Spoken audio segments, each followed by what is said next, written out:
दोस्तों बैंक्स द्वारा हमें बताया गया सबसे बड़ा झूठ ये है कि अगर हम अपना पैसा बैंक में रखेंगे तो वो बढ़ता रहेगा। लेकिन हकीकत क्या है पता है आपको? हकीकत ये है कि जब हम अपना पैसा बैंक में रखते हैं तो वो सिर्फ नंबर्स में बढ़ता है, लेकिन हकीकत में उसकी वैल्यू टाइम के साथ कम होती चली जाती है, और खासकर तब जब इन्फ्लेशन हाई लेवल पर हो और बैंक के इंटरेस्ट रेट कम हो। अब आप कहोगे कि हमारी सैलरी भी तो बैंक अकाउंट में आती है, और फिर अगर हम अपना पैसा बैंक में ना रखें तो फिर कहाँ रखें? बैंक में हमारे पैसे सेफ भी तो हैं। दोस्तों अगर आप अपनी वेल्थ को सिक्योर रखना चाहते हैं और खुद के साथ साथ अपनी आने वाली पीढ़ियों को भी अमीर बनाना चाहते हैं तो आपको कैश के अलावा बाकी ऑप्शंस पर भी ध्यान देना होगा। आज की इस वीडियो में मैं आपको 6 ऐसे एक्स्ट्राऑर्डिनरी एसेट्स के बारे में बताऊंगा जो सिर्फ आपको ही नहीं आपके आने वाली पीढ़ियों तक को अमीर बना देंगे, और सबसे इंपॉर्टेंट बात कि इन पर इन्फ्लेशन का भी कोई असर नहीं होगा, ये समय के साथ हमेशा बढ़ते ही चले जाएंगे। तो चलिए वीडियो को शुरू करते हैं क्योंकि जानकारी जरूरी है।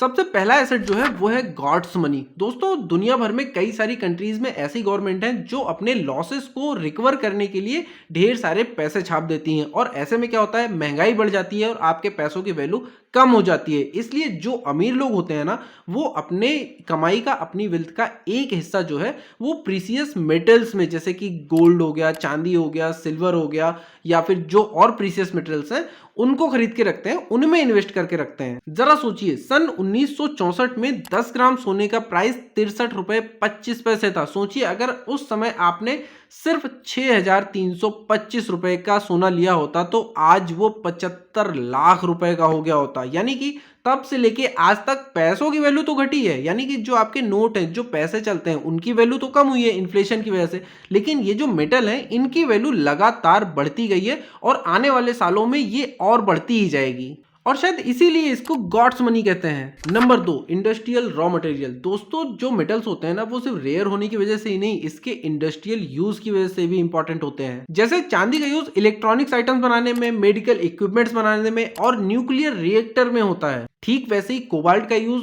इलेक्ट्रॉनिक व्हीकल की बैटरीज बनाने में होता है, जो कि आज के टाइम पर बहुत ही ज्यादा ट्रेंडिंग में है, और आने वाले टाइम में मुझे लगता है कि सारी गाड़ियां जो है ना वो ईवी में कन्वर्ट होने वाली हैं। लेकिन अब आप ये सोच रहे होगी कि यार रॉ मटेरियल्स को खरीद के मैं घर पे कैसे लाऊंगा? तो आपको रॉ मटेरियल में इन्वेस्ट करने का मतलब ये नहीं कि उसको खरीद के घर पे लेके आना है। जैसे कि आप सोना और चांदी को खरीद के तो घर पे रख सकते हो, लेकिन बाकी जो मटेरियल्स हैं उनको खरीद के घर पे नहीं रखना है। आप उन कंपनियों के स्टॉक्स खरीद सकते हो या म्यूचुअल फंड में इन्वेस्ट कर सकते हो जो कंपनियां इनकी माइनिंग करती हैं, इन रॉ मटेरियल की माइनिंग करती हैं या इनको सेल करती हैं, क्योंकि टाइम के साथ साथ इंडस्ट्रियल यूज भी बढ़ेगा और इनके प्राइस ऑटोमेटिकली ग्रो करेंगे। तीसरा जो एसेट है वो है गवर्नमेंट सिक्योरिटीज। दोस्तों आज के टाइम पर डॉलर या कोई भी करेंसी उस गवर्नमेंट की गारंटी पर डिपेंड करती है। जैसा कि आपने हर एक नोट पर लिखा हुआ देखा होगा कि मैं धारक को इतने इतने रुपए पे करने का वचन देता हूं। जो स्टेबल गवर्नमेंट है उनके डिफॉल्ट करने के चांसेस हमेशा कम ही होते हैं। ऐसे में आप गवर्नमेंट सिक्योरिटीज के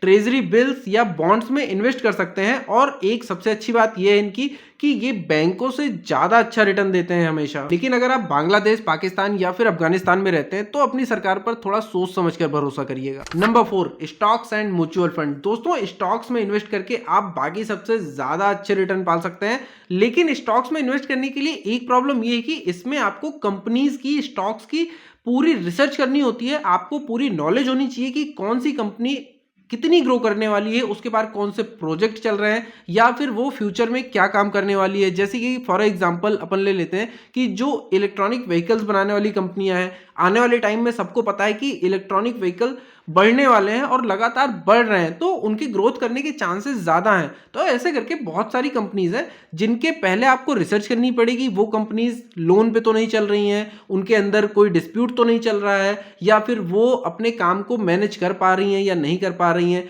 जो उन्होंने प्रोजेक्ट लिया है उसको टाइम पर डिलीवर कर पा रही हैं कि नहीं कर पा रही हैं, और ऐसे बहुत सारे सर्कमस्टांसेस होते हैं जिन पर रिसर्च करनी होती है। तो अगर आप ये रिसर्च कर सकते हैं तो आप स्टॉक पिक करके उसमें इन्वेस्ट कर सकते हैं जो आपको अच्छा रिटर्न देगा। लेकिन अगर आपके पास रिसर्च करने का टाइम नहीं है या फिर आपको ये चीजें समझ नहीं आती हैं तो सिंपली आप म्यूचुअल फंड में इन्वेस्ट कर सकते हैं, जहां पर प्रोफेशनल्स बैठे होते हैं आपके पैसों को अलग अलग कंपनीज में इन्वेस्ट करने के लिए, और वो आपको एक बेहतरीन रिटर्न देकर जाते हैं। और अगर आपको म्यूचुअल फंड के बारे में समझना है तो आप मेरे पिछले वीडियोस जाके भी विजिट कर सकते हैं, जहां पर मैंने डिटेल में म्यूचुअल फंड्स के बारे में बताया हुआ है। पांचवा जो सबसे बेस्ट और एवरग्रीन एसेट है वो है प्रॉपर्टी और रियल एस्टेट। दोस्तों जमीन एक ऐसा एसेट है जिसकी डिमांड कभी कम नहीं होने वाली है, चाहे फिर वो घर बनाने के लिए हो, चाहे वो बिजनेस के लिए हो, या फिर वो खेती करने के लिए हो। जमीन हमेशा इंपॉर्टेंट थी, इंपॉर्टेंट है और भविष्य में भी इंपॉर्टेंट रहेगी, क्योंकि जमीन फिक्स है, लोग बढ़ते जा रहे हैं। अब चूंकि जमीन खरीदने के लिए तो ढेर सारे पैसों की जरूरत पड़ती है, क्योंकि आप कोई भी जमीन खरीदेंगे तो उसमें एक साथ पैसे देने पड़ते हैं।